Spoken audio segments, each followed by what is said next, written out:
নমস্কাৰ সকলোকে স্বাগতম জনাইছো আসাম কেৰিয়াৰ পইণ্ট ইউটিউব চেনেলটোলৈ। তো বন্ধুসকল আজিৰ ভিডিঅ'টিত আমি আপোনালোকৰ আগন্তুক অহা 17 নৱেম্বৰৰ পৰা অনুষ্ঠিত হ'ব লগা আৰআৰবি ৰেলৱে গ্ৰুপ ডি পৰীক্ষাৰ বাবে সহায়ক হোৱাকৈ ৰিজনিঙৰ আৰু এটা নতুন ক্লাছ লৈ আহিছো। এই ক্লাছটোত আমি কিছুমান শৰ্ট ট্ৰিক্সৰ সহায়ত আপোনালোকক ৰিজনিঙৰ কুৱেশ্যনবিলাক কৰাই দিবলৈ চেষ্টা কৰিম, যাতে এক্সামত গৈ খুব কম সময়ৰ ভিতৰতে আপোনালোকে এনে ধৰণৰ কুৱেশ্যনবিলাক সলভ কৰিব পাৰে। আৰু এটা কথা আপোনালোকক এটা জনাই থওঁ, যেহেতু আপোনালোকৰ এক্সামটো 17 নৱেম্বৰৰ পৰা অনুষ্ঠিত হ'বলৈ গৈ আছে, ডেটটো ফিক্স হৈ গ'ল। সো এতিয়া কিন্তু আপোনালোকৰ হাতত বেছি দিন আৰু সময় নাই, মাত্ৰ 1 মাহ বা 1.5 মাহমান সময় আপোনালোকৰ হাতত আছে। তো এই কেইদিনত আপোনালোকে যিমান পাৰে কষ্ট কৰক, আৰু সেইকাৰণে আমি আপোনালোকৰ ৰেলৱে গ্ৰুপ ডিৰ বাবে সহায়ক হোৱাকৈ কিছুমান PDF বনাইছো। তো যেহেতু আপোনালোকে এতিয়া কিতাপ এখন কিনি সেই গোটেই কিতাপখন পঢ়ি কমপ্লিট কৰিব নোৱাৰে, সেইকাৰণে এই PDF খিনি লৈ আপোনালোকে তাৰ পৰা ভালদৰে পঢ়ি থাকিব পাৰিব। ঠিক আছে, আৰু এই 1.5 মাহত যদি আপোনালোকে গোটেই PDF খিনি কমপ্লিট কৰি দিব পাৰে, তাৰ পৰা ভালেমান কুৱেশ্যন আপোনালোকৰ কমন পৰিব। তো এই PDF খিনি পাবলৈ আপোনালোকৰ স্ক্ৰীনত যেটো নাম্বাৰ দেখিছে হেতু আমাৰ WhatsApp নাম্বাৰ হয়, তাতে আমাক এটা মেছেজ দি দিব WhatsAppত যে ৰেলৱে গ্ৰুপ ডি PDF খিনি লাগে। তো কেৱল 99 টকাত আমি গোটেইখিনি সাবজেক্টৰ PDF আপোনালোকক পঠাই দিম, WhatsAppতে পঠাই দিম, আপোনালোকে লগে লগে PDF খিনি পাই যাব। ঠিক আছে, এতিয়া আমি প্ৰশ্নখিনি চাওঁ। প্ৰথম প্ৰশ্নটো চাওক কি দিছে, প্ৰদত্ত বিকল্পসমূহৰ পৰা সংখ্যাটো বাছক যিটো তলৰ শৃংখলাত প্ৰশ্ন চিহ্নৰ ঠাইত আহিব। এটা নাম্বাৰ সিৰিজৰ প্ৰশ্ন দিছে, সিৰিজটো দিছে 153, তাৰ পিছত আছে 149, তাৰ পিছত 143, তাৰ পিছত 135, আৰু তাৰ পিছতে প্ৰশ্নবোধক চিহ্ন অৰ্থাৎ কুৱেশ্যন মাৰ্ক। এতিয়া কুৱেশ্যন মাৰ্কৰ ঠাইত কি আহিব আমাক উলিয়াব দিছে। এতিয়া সিৰিজটো আমি ভালদৰে লক্ষ্য কৰিব লাগিব যে সিৰিজটো কেনেদৰে আগবাঢ়িছে। এতিয়া যদি চাওঁ 153,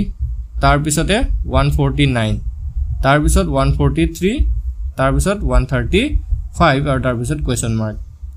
এতিয়া সিৰিজটোত ভালদৰে যদি চাই দেখিছে যে সংখ্যাবিলাক কি হৈছে, ডিক্ৰিজ হৈ গৈছে, মানে কমি কমি গৈ আছে। তো মানে কি হৈছে, মাইনাস হৈছে। তো আমি চাব লাগিব যে হিহঁতৰ মাজত কিমানকে মাইনাস হৈছে। তো 153 পৰা কিমান মাইনাস হলে 149 হ'ব, তো এটা হৈছে -4। 149 পৰা কিমান মাইনাস হলে 143 হ'ব, এটা হৈছে -6। তাৰ পিছত যদি চাওঁ 143 পৰা 135 কিমান মাইনাস কৰিলে পাম, এটা হৈছে -8। এতিয়া তলৰ প্যাটাৰ্নটো ভালদৰে চাওক। প্ৰথমতে -4 হৈছে, তাৰ পিছত -6 হৈছে, তাৰ পিছত -8 হৈছে। এতিয়া কি হ'ব, এতিয়া -10 হ'ব, নহয় জানো? -10 হ'ব, কাৰণ 2কে বাঢ়ি বাঢ়ি গৈ আছে, মাইনাসটো বাঢ়ি বাঢ়ি গৈ আছে। এতিয়া -10 হ'ব। তো 135 পৰা 10 বিয়োগ কৰিলে এইটো 125 ওলাব। 125 টো হৈ যাব আমাৰ তেতিয়া কাৰেক্ট এনসাৰ। তো অপচন গিটাৰ ভিতৰত চাওক 125 আছে না নাই, অপচন সি আছে, তো অপচন সি টো হৈ যাব কাৰেক্ট এনসাৰ। বুজি পাইছে? এনে ধৰণেও কিন্তু আমাৰ নাম্বাৰ সিৰিজৰ প্ৰশ্ন আহিব পাৰে, সেইকাৰণে ভালকে চাই ল'ব। নেক্সট আৰু এটা সিৰিজ ৰাখিছো, চাওক 5, 9, 18, 34, তাৰ পিছত কুৱেশ্যন মাৰ্ক, তাৰ পিছত 95। এতিয়া মাজতে কুৱেশ্যন মাৰ্ক আছে, কুৱেশ্যন মাৰ্কৰ ঠাইত কি আহিব আমি উলিয়াব লাগে। তো সিৰিজটো যদি আমি চাওঁ 5, 9, 18, 34, তাৰ পিছত কুৱেশ্যন মাৰ্ক, তাৰ পিছত 95। এতিয়া 5 আৰু এতিয়া গোটেই কেইটাত দেখিছো যে বাঢ়ি বাঢ়ি গৈ আছে। তো 5ৰ পৰা 9 কিমান যোগ কৰিলে পাওঁ, 5ৰ পৰা 9 4 যোগ কৰিলে পাওঁ, হয়নে? 9ৰ পৰা 18 কিমান যোগ কৰিলে পাম, 9ৰ লগত 9 যোগ কৰিলে 18 পাম। 18ৰ লগত কিমান যোগ কৰিলে 34 পাম, তো এইটো হৈছে 16 যোগ কৰিলে 34 পাম। এতিয়া নেক্সটটো আমি নাজানো কিমান হ'ব, আৰু তাৰ পিছত আমি 95 হেতুৰ পৰা উলিয়াব লাগিব। ঠিক আছে, এতিয়া তলৰ সংখ্যাকেইটা ভালদৰে চাব। 4, তাৰ পিছত 9, তাৰ পিছত 16। এই 4, 9 আৰু 16 সংখ্যাকেইটাক যদি ভালদৰে লক্ষ্য কৰে, দেখিব যে 4টো 2ৰ বৰ্গ হয়, 2 স্কোৱাৰ, 9টো 3ৰ বৰ্গ হয়, 3 স্কোৱাৰ। ঠিক তেনেদৰে 16টো 4ৰ বৰ্গ হয়, 4 স্কোৱাৰ। তো আমি গম পালো যে প্যাটাৰ্নটো এনেকৈ আগবাঢ়িছে। প্ৰথমটো 2 স্কোৱাৰ হৈছে, তাৰ পিছত 3 স্কোৱাৰ, তাৰ পিছত 4 স্কোৱাৰ, এতিয়া হ'ব লাগে 5 স্কোৱাৰ, হয়নে? 5 স্কোৱাৰ মানে হৈছে 25, হলনে? বুজি পাইছে? 5 স্কোৱাৰ মানে হৈছে 25। তাৰ পিছৰটো ঠিক তেনেকৈ 6 স্কোৱাৰ হ'ব লাগে, 6 স্কোৱাৰ মানে হৈছে 36। এতিয়া আমি 34ৰ লগত 25 টো প্লাছ কৰি চাম। 34 আৰু 25 প্লাছ কৰিলে কিমান হ'ব, এফালে 5 4 9, আৰু এফালে 3 2 5, 59 হ'ব লাগে কুৱেশ্যন মাৰ্কৰ ঠাইত। ঠিক একেদৰে 59ৰ লগত এতিয়া 36 টো প্লাছ কৰি চাওঁ, 95 ওলাই নে নোলায়? তো এফালে 9 আছে 15 5 উকলিলে 1, 5 3 8 9, ঠিকে আছে। তো আমাৰ এনসাৰটো 59 হ'ব। অপচন গিটাৰ ভিতৰত সি টো অপচন আমাৰ কাৰেক্ট হৈছে। বুজি পাইছে সকলোৱে? তেতিয়া নেক্সট কোৱেশ্চনটোলৈ আগবাঢ়ো নেক্সট কোৱেশ্চনটোত কি দিছে এটা নিৰ্দিষ্ট কোড ভাষাত মেংগক যদি QERKS আৰু এপলক যদি ETTPI হিচাপে লিখা হয় সেই কোড ভাষাত গুৱাভা কেনেকৈ লিখা হ'ব কোৱেশ্চনটো বহুত ইম্পৰ্টেন্ট কোৱেশ্চন হয় ভালদৰে চাই ল'ব কোডিং ডিকোডিংৰ এনেকুৱা কোৱেশ্চন কিন্তু পৰীক্ষাত আহে ভালকে হেকাৰণে কেনেকৈ কৰিব সলভ কৰিব ট্ৰিক্সটো চাই লওক তো আমি প্ৰথমতে মেংগক কেনেকৈ QERKS লিখিছে হেতু চাই ল'ব লাগিব মানে হিহঁতক আমি এলফাবেটিক্যাল অৰ্ডাৰত সজাই চাব লাগিব তো আমি যদি মেংগটো চাওঁ MANGO ইয়াক যদি এলফাবেটিক্যাল অৰ্ডাৰত সজাওঁ M টো আহে 13 নম্বৰত A আহে 1 নম্বৰত N আহে 14 নম্বৰত G টো আহে 7 নম্বৰত আৰু O আহে 15 নম্বৰত ইয়াক কি হিচাপে লিখিছে QERKS হিচাপে লিখিছে তো এইগিটাক যদি চাওঁ Q আহে 17 নম্বৰত E টো আহে 5 নম্বৰত R আহে 18 নম্বৰত K আহে 11 নম্বৰত আৰু S আহে 19 নম্বৰত হলে এতিয়া এই সংখ্যাগিটাৰ মাজত কিবা ডিফাৰেন্স দেখিছে না হেতু চাওক 13 ৰ পৰা যদি আমি 17 লে ডিফাৰেন্সটো চাওঁ 4 13 14 15 16 17 1 ৰ পৰা 5 ৰ মাজৰ ডিফাৰেন্সটো 4 14 আৰু 18 ৰ মাজৰ ডিফাৰেন্সটো 4 7 ৰ পৰা 11 লৈকেও 4 আৰু 15 ৰ পৰা 19 লৈকেও 4 মানে গুটেইগিটা কন্ডিশনতে আমি দেখিছে গুটেইগিটাতে কি হৈছে +4 হৈছে ঠিক একেদৰে আমি এপলক ক্ষেত্ৰত চাওঁচোন এপলটো কৰি APPLE এপল A টো আহে 1 নম্বৰত P টো আহে 16 নম্বৰত দুটা 16 আহিলে তাৰ পিছতে L টো আহে 12 নম্বৰত আৰু E টো আহে 5 নম্বৰত এতিয়া আমাক এপলৰ ঠাইত কি দি থৈছিলে ETTPI E আহে 5 নম্বৰত T টো আহে 20 নম্বৰত দুটা 20 নম্বৰত আহিলে P টো আহে 16 নম্বৰত আৰু I টো আহে 9 নম্বৰত তো ইয়াতো গুটেইগিটাতে চাওক 1 ৰ পৰা 5 4 যোগ কৰিলে হয় 16 ৰ পৰা 20 4 যোগ কৰিলে হয় 12 ৰ পৰা 16 4 যোগ কৰিলে হয় 5 ৰ পৰা 9 4 যোগ কৰিলে হয় ইয়াতো গুটেইগিটা কন্ডিশনতে +4 হৈছে আমি এতিয়া গম পালো যে যেটো আমাৰ ওয়াৰ্ড দিয়া আছে গুৱাভা এই গুৱাভাৰ যেটো এলফাবেটিক্যাল অৰ্ডাৰ আছে হজাই তাৰ লগত গুটেইগিটাতে 4 এটা যোগ কৰি দিলে আমাৰ আনসাৰটো ওলাই যাব বুজি পাইছে তো এতিয়া আমি গুৱাভাটো কৰি চাম GUAVA গুৱাভা তো G টো আহে আমাৰ 7 নম্বৰত U টো আহে 21 নম্বৰত A টো 1 নম্বৰত V টো 22 নম্বৰত আৰু A টো 1 নম্বৰত হল এতিয়া 7 ৰ লগত 4 যোগ কৰিলে এটো হ'ব 11 21 ৰ লগত 4 যোগ কৰিলে হ'ব 25 1 ৰ লগত 4 যোগ কৰিলে 5 22 ৰ লগত 4 যোগ কৰিলে 26 আৰু 1 ৰ লগত 4 যোগ কৰিলে 5 এটা 11 নম্বৰত কি আহে K 25 নম্বৰত আহে Y 5 নম্বৰত E 26 নম্বৰত আহে Z আৰু 5 নম্বৰত আহে E এইটো হৈ যাব আমাৰ কাৰেক্ট আনসাৰ KYEZE এটা কোনটো অপচন আছে চাওক KYEZE তো অপচন এ আছে অপচন এ টো হৈ যাব কারেক্ট आंसर অপচন এ টো হৈ গল কারেক্ট आंसर বুজি পাইছে সাগে সকলে এটা কেনেকৈ কৰা হয় অলপ খালি টাইম লাগে আপোনালোকৰ কোডিং ডিকোডিং কৰিবলৈ যাওঁতে কিন্তু অলপ সময় আপোনালোকৰ লাগিবই হেকাৰণে যিমান প্ৰেক্টিস কৰিব হিমান আপোনালোকৰ টাইমটো কমি যাব এতিয়া আগবাঢ়ো আমি নেক্সট কোৱেশ্চনটোলে নেক্সট কোৱেশ্চনটো কি দিছে তলৰ চাৰিটা আখৰ থোপৰ ভিতৰতে তিনিটা কোনো ধৰণে সামঞ্জস্যপূৰ্ণ আৰু এটা অসামঞ্জস্যপূৰ্ণ আখৰ থোপ নিৰ্বাচন কৰক যি আনবৰ হৈতে অসামঞ্জস্যপূৰ্ণ মানে অমিল তিনটাৰ যেটা চাৰিটা অপচন দিয়া আছে এই চাৰিটাৰ ভিতৰতে তিনটা কিবা নহয় কিবা ধৰণে মিল আছে কিন্তু এটা অমিল আছে ইয়াৰ ভিতৰত হেতু বাছিব দিছে এতিয়া এই কোৱেশ্চনটো কৰিব যাওঁতে আপোনালোকে এতিয়া ওয়াৰ্ড গিটা দেখিলে আপোনালোকে গম নাপায় বা লেটাৰ গিটা দেখিলে গম নাপাব যে হিহঁতৰ মাজত অমিল কেনেকৈ আছে তো হিহঁতকো আমি কি কৰিম এলফাবেটিক্যাল অৰ্ডাৰত সজাই লম মানে প্ৰথমতে চাওক জে এইচ এফ আছে ন এটুক দেখিলে তো আপোনালোকে ধৰিব নোৱাৰে কেনেকৈ তাৰ পিছতে আছে এফ ডি বি তাৰ পিছতে আছে ও এম কে আৰু এটা আছে ইউ এছ পি এটা ইহঁতৰ মাজত কেনেকৈ অমিল আছে আমি কেনেকৈ ধৰিম সো ইহঁতৰ যেটো নাম্বাৰিং হে নাম্বাৰিংটো আমি কৰি লম তো জে এইচ এফ ৰ নাম্বাৰিংটো হৈছে 10 8 6 এফ ডি বি ৰ নাম্বাৰিংটো হৈছে 6 4 2 ও এম কে ৰ নাম্বাৰিংটো হৈছে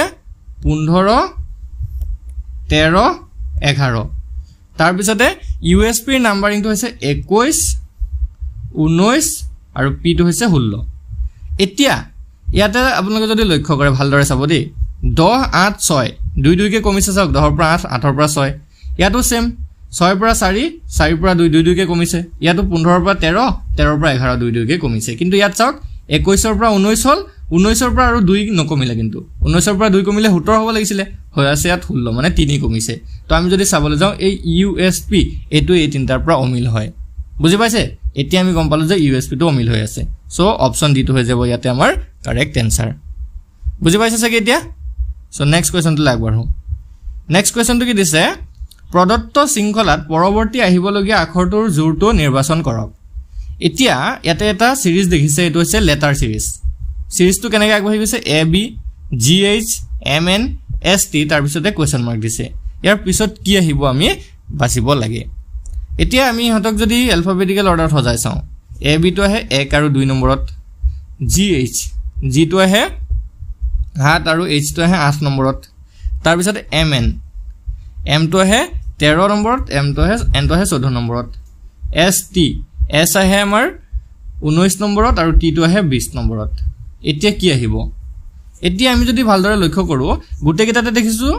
এক মানে এক একহে বাহিছে অকল 1 2 7 8 13 14 19 20 বাকি কিটা যদি এতিয়া চাও তাৰ পিছত এটু বাহিছে গম পালো নেক্সট চাব আপোনালোকে এই প্ৰথম সংখ্যা কিটা ফালকে চাওক 1 7 13 আৰু 19 নেক্সট তো আমাৰ উলিয়াবৰ কাৰণে এগিটাহে হেল্প কৰিব তো 1 আৰু 7 ৰ মাজৰ ডিফাৰেন্সটো চাওক 7 আৰু 13 ৰ মাজৰ ডিফাৰেন্সটো চাওক আৰু 13 আৰু 19 ৰ মাজৰ ডিফাৰেন্সটো চাওক 1 ৰ পৰা 7 কিমান হৈছে +6 কৰিলে হয়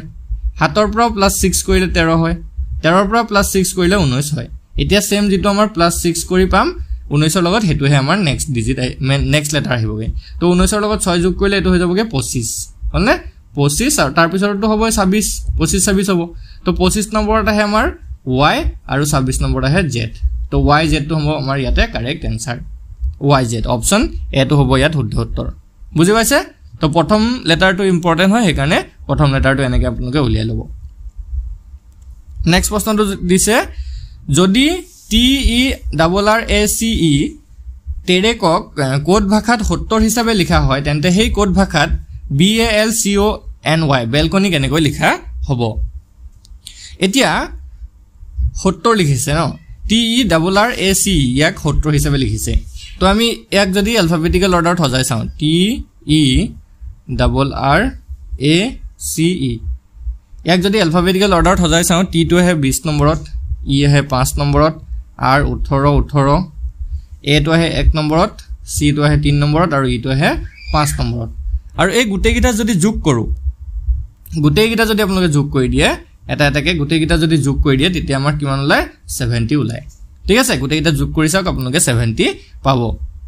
ঠিক একেদৰে বেলকনিক আমি সজাই লম আৰু বেলকনি গুটে গিটা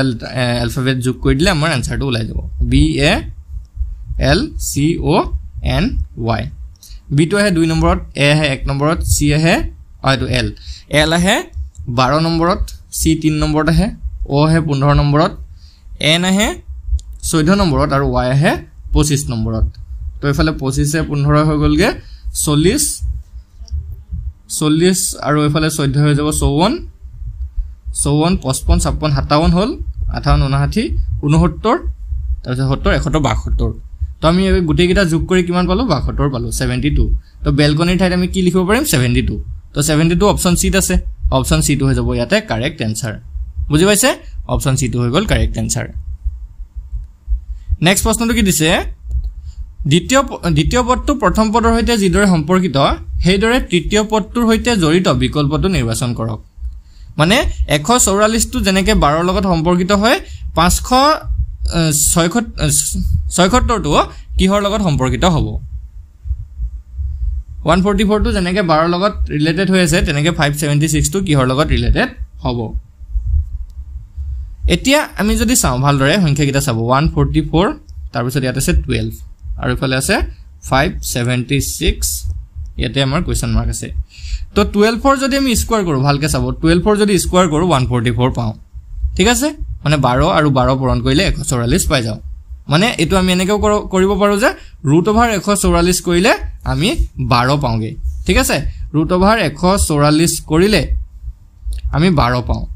ঠিক আছে তো এতিয়া আমি ইয়াতে √576 কৰিলে যিমান পাম হেতু হ'ব আমাৰ আনসাৰ ঠিক আছে এতিয়া √576 মানে কিমান এটো হৈছে 24 মনত ৰাখিব এই কাৰণে যিবিলাক স্কয়াৰ নাম্বাৰ আছে সেই স্কয়াৰ নাম্বাৰ বিলাক অলপ মনত ৰাখিবলৈ চেষ্টা কৰিব সো 24 হৈ যাব ইয়াতে কাৰেক্ট আনসাৰ অপচন সি টো হ'ব আমাৰ শুদ্ধ উত্তৰ বুজি পাইছে তো ৰুট নাম্বাৰ বিলাক মনত ৰখা এনেকে কিছুমান নিয়ম এনেকে নিয়ম নহয় এটো আপোনালোকে মনতে ৰাখিব লাগে যেনেকে ধৰক 1 স্কয়াৰ মানে 1 বা √1 মানে 1 2 স্কয়াৰ মানে হৈছে 4 বা √4 মানে 2 এনেকে 3 স্কয়াৰ মানে হৈছে 9 বা √9 মানে হৈছে কে 3 4 স্কয়াৰ এনেকে 16 √16 4 তো এনেকে আপোনালোকে একদম মিনিমাম 1000 লৈকে তো আপোনালোকে মনত ৰাখি থব 1000 লৈকে বহুত কেটা নাথাকে বাৰু মাজে মাজে যেহেতু নাথাকে ন 1 আহিলে 2 আহিলে 3 কি কয় 1 আহিলে 4 আহিলে 9 আহিলে 16 আহিলে তাৰ পিছত ডাইৰেক্ট 25 আহে 36 আহে এনেকে আপোনালোকে মিনিমাম 1000 লৈকে বা নহলে 500 লৈকে হলেও মনত ৰাখি থোৱাটো ভাল তেতিয়া হলে আপোনালোকৰ পৰীক্ষাত গৈ পিনে আকৌ এখিনি উলিয়াই থাকিব লগা দৰকাৰ নহয়গে মানে ঠিক আছে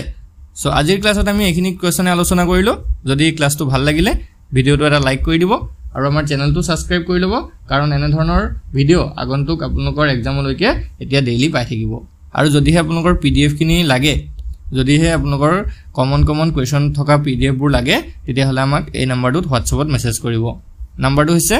8133840965